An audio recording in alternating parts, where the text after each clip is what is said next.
Hello बच्चों, आप सभी का हमारे इस YouTube चैनल पर स्वागत है। इस चैनल पर आपको क्लास 6 से क्लास 10 तक के मैथ, साइंस और इंग्लिश विषय को आसान और सुगम तरीके से पढ़ाया जाएगा। यदि आप इस चैनल पर नए हैं तो प्लीज़ चैनल को लाइक, सब्सक्राइब और अपने दोस्तों के बीच जरूर शेयर करें। बच्चों, आज से हम बिहार बोर्ड के क्लास 7 के मैथ सब्जेक्ट शुरू करने जा रहे हैं। वर्ग 7 के मैथ का पहला चैप्टर है पूर्णांक की समझ। तो आज हम इस चैप्टर के कुछ बेसिक कॉन्सेप्ट को समझेंगे। तो आइए शुरू करते हैं। पूर्णांक की समझ, अंडरस्टैंडिंग ऑफ इंटीजर्स। इसके कुछ बेसिक कॉन्सेप्ट जो हैं, आज हम इस बेसिक कॉन्सेप्ट के बारे में ही बात कर रहे हैं। प्राकृतिक संख्या को समझना पड़ेगा हमें। प्राकृतिक संख्या, नेचुरल नंबर किसे कहते हैं? सर्वप्रथम गिनती की जो संख्याएं होती है उसी को हम लोग प्राकृतिक संख्या कहते हैं। यहाँ पर इसका परिभाषा दिया गया, गिनती की संख्याओं को या एक से अनंत तक की सभी धनात्मक संख्याओं को प्राकृतिक संख्या कहते हैं। जैसे 1 2 3 4 5 डॉट डॉट इन्फिनिटी। तो यहाँ एक से लेकर के अनंत तक की जो संख्याएं हैं, जिससे हम गिनती की संख्या भी बोलते हैं, उसी को ही हम लोग प्राकृतिक संख्या कहते हैं। दूसरा है हमारा पूर्ण संख्या। इसको हम लोग इंग्लिश में होल नंबर बोलते हैं। पूर्ण संख्या या होल नंबर। तो प्राकृतिक संख्याओं के परिवार में जब हम शून्य को शामिल करते हैं तो उसे पूर्ण संख्या कहते हैं। प्राकृतिक संख्या एक से लेके अनंत तक जो होती है प्राकृतिक संख्या, इसी में हम जब शून्य को शामिल कर देते हैं तो शून्य को लगा करके जो हमारा यहाँ संख्या बनता है, ये पूर्ण संख्या कहलाता है। पूर्ण संख्या के बाद हम लोग देखेंगे पूर्णांक संख्या। पूर्णांक संख्या को इंटीजर्स भी बोला जाता है, इंग्लिश में इंटीजर्स बोलते हैं। पूर्णांक संख्या या इंटीजर्स नंबर्स जब प्राकृतिक संख्याओं में शून्य और ऋणात्मक संख्याओं को सम्मिलित किया जाता है तो वह संख्या पूर्णांक संख्या कहलाता है। इस चैप्टर में हमें पूर्णांक के बारे में ही पढ़ना है। इस पूर्णांक के बारे में ही पढ़ना है। तो इससे पूर्णांक में हमारा जो है धनात्मक और ऋणात्मक दोनों चीज़ शामिल हो जाता है। यहाँ शून्य है, शून्य से दाएं साइड ये धनात्मक होता है, धनात्मक संख्याएं होती है, और शून्य से बाएं साइड में है ऋणात्मक संख्या। तो इधर ऋणात्मक संख्याएं होती हैं शून्य से बाएं साइड, शून्य से दाएं साइड धनात्मक संख्याएं होती हैं। तो इस चीज़ को समझने के बाद एक चीज़ और हमें समझना है, जिसे हम लोग संख्या रेखा बोलते हैं। संख्या रेखा को हम लोग किस प्रकार बनाते हैं, इसे हमको समझना पड़ेगा। सबसे पहले संख्या रेखा को जब भी हम बनाते हैं तो एक किरण पर बनाया जाता है। यहाँ पर बीच में शून्य रहता है। इसके दायां साइड चलेंगे, दाएं तरफ, तो 1 2 3 4 5 6 7 8 ये सभी पॉजिटिव में होते हैं। 1 2 3 4 5 जो भी है सब पॉजिटिव।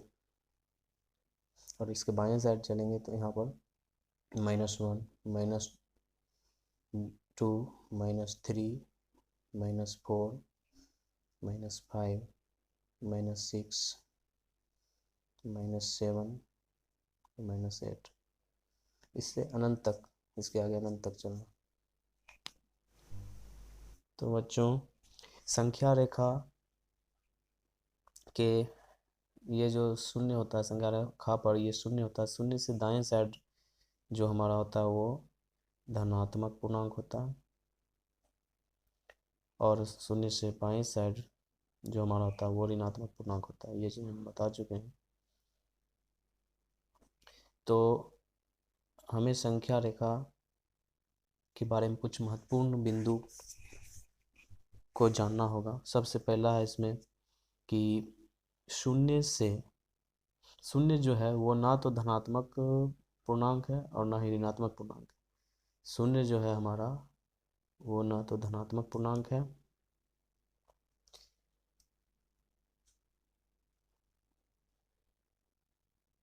और ना ही ऋण पूर्णांक है। इस पॉइंट को आप सभी नोट कर लेंगे। और ना ही ऋण पूर्णांक है।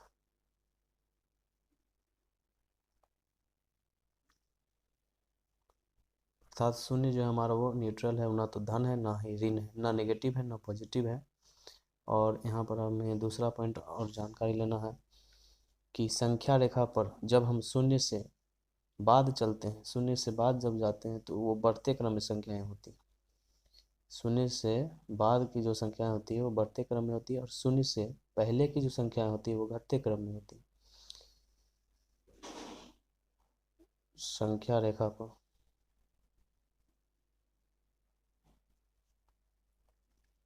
जीरो से बाद की संख्याएं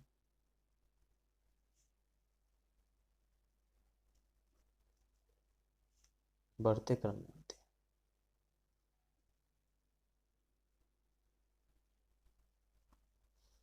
अब इसका हम एग्जाम्पल समझेंगे।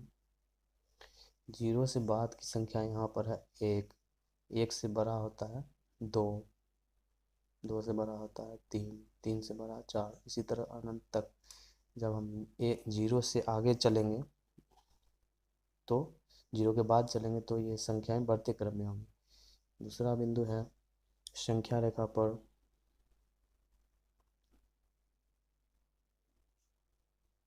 जीरो के पहले, जीरो या शून्य के पहले की संख्याएं क्या होती हैं? घटते क्रम में होती हैं।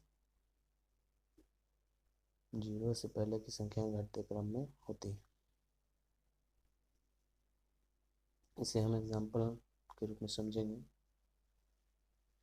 कि जीरो से जब हम बाएं चलेंगे तो यहाँ से हमारा जो संख्या होगा वो घटते क्रम में होगा। मतलब यहाँ से जो है -1 से छोटा होगा -2, -2 से छोटा होगा -3, -3 से छोटा होगा -4। तो यहाँ पर हम ये चीज़ ऐसे देखेंगे कि जीरो से बड़ा हो जाएगा हमारा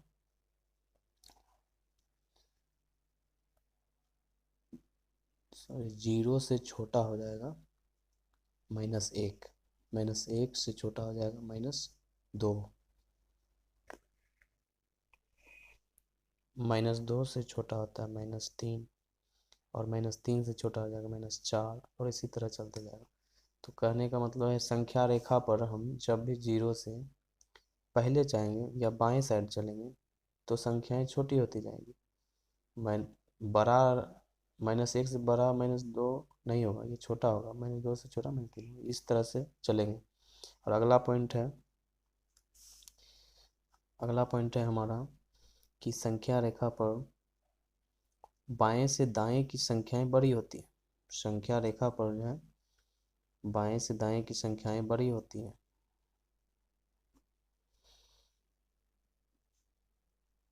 संख्या रेखा पर बाएं से दाएं की संख्याएं बड़ी होती। इसका एग्जाम्पल हम समझते हैं कि संख्या रेखा पर जब हम बायां, इधर होता है बायां और इधर दायां, तो बायां से जब भी हम दायां चलेंगे, माइनस वाला हो या प्लस वाला, तो वो बायां से दायां जाने पर सभी संख्याएं बड़ी होगी। -7 से बड़ा -6, -6 से बड़ा -5, -5 से बड़ा -4, -4 से बड़ा -3, और इस तरह से 2 से बड़ा 3, 3 से बड़ा 4, इससे चलेगा। तो इस चीज़ को हम लोग यहाँ भी समझ चुके हैं कि बाएं से दाएं जाने पर संख्याएं बढ़ते क्रम में होती है, अर्थात संख्याएं बड़ी होती जाती हैं। ठीक है, -5 से बड़ा होगा -4, -4 से बड़ा होगा -3, -3 से बड़ा होगा -2, इस तरह से चलते जाएगा। अगला पॉइंट है संख्या रेखा पर संख्या रेखा पर जब हम दाएं से बाएं चलते हैं तो दाएं से बाएं की संख्याएं क्या होती हैं? दाएं से बाएं की संख्या छोटी होती जाती है।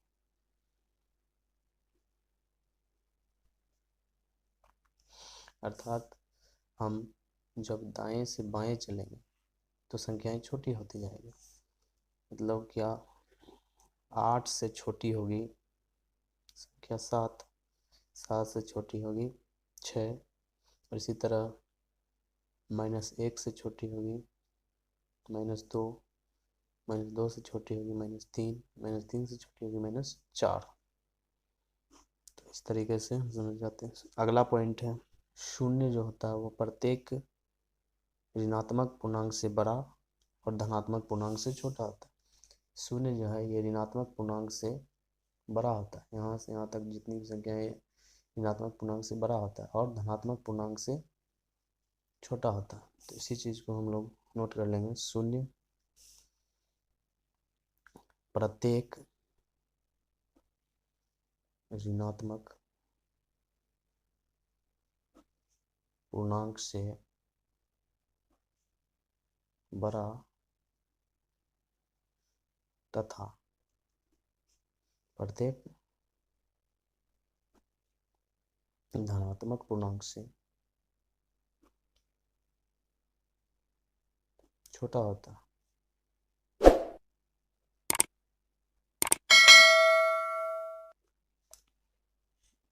इस चीज को हम लोग समझ गए। तो बच्चों आज के लिए इतना ही, फिर अगले टॉपिक को नेक्स्ट वीडियो में करेंगे।